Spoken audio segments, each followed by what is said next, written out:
les vignes que sont nées les premières appellations d'origine contrôlée. Le Bordeaux, le Bourgogne ou encore le vin de Cassis, l'AOC garantit à la fois un terroir et un savoir-faire.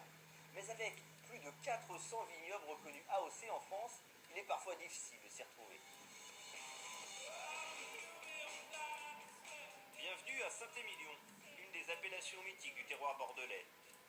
Un vin connu et reconnu dans le monde entier, rien qu'ici, plusieurs centaines de vignerons se partagent cette AOC. Pour les consommateurs, difficile de se fier uniquement à l'appellation. En plus du Saint-Émilion classique, il y a aussi les grands crus et les grands crus classés. Derrière ces vignes, le château Croque-Michotte. Ce matin, Pierre-Carl fait un tour du propriétaire avec un client. Donc là, on est en grand cru classé. Non, on était en grand cru classé, on s'est fait débarquer en 96. Le conseil des vins de l'AOC, qui valide le classement, lui reproche entre autres d'avoir un sol trop humide. Vous avez Pétrus qui est là, vous avez Michel Roland avec le Bon Pasteur qui est ici, vous avez Grand Corbin d'Espagne, Corbin Michotte, Jean Fort, La Dominique, Cheval Blanc. Et comme ça, juste à notre endroit, on aurait toute l'eau de la région, on n'aurait plus qu'à faire des rizières.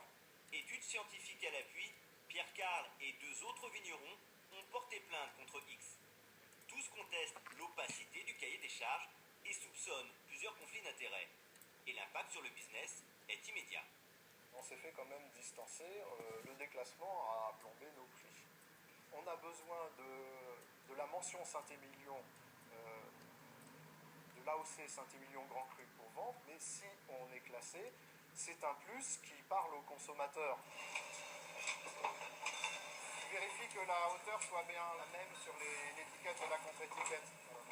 Cette AOC reste un cas à part dans le Bordelais.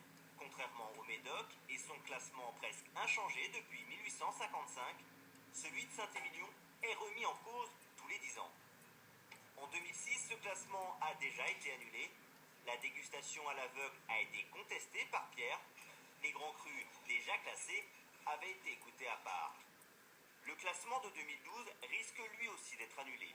Il y a aussi une possibilité, c'est que le Conseil des vins demande à l'INAO de corriger les erreurs, de voir tout ce qui ne va pas au point de vue scientifique, et puis soit conscient des erreurs de droit, et puis nous fasse retourner dans notre place, à notre place dans le classement, comme on l'était depuis 1955. Le terroir n'est pas parti de dessous nos pieds. Seule la mention Grand Cru classé a disparu. Une double peine pour Pierre, plus que jamais confronté à la jungle du marketing. Décryptage en caméra cachée dans une grande surface. Ce n'est pas du tout la même gamme, mais les faux repères et les médailles en toc pullulent. Un petit macaron comme ça, ça a l'air d'être une médaille, mais c'est pas une médaille.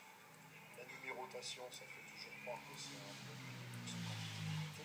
En réalité, le plus souvent, c'est des grosses quantités. D'ailleurs, là, on voit bien 288, 598.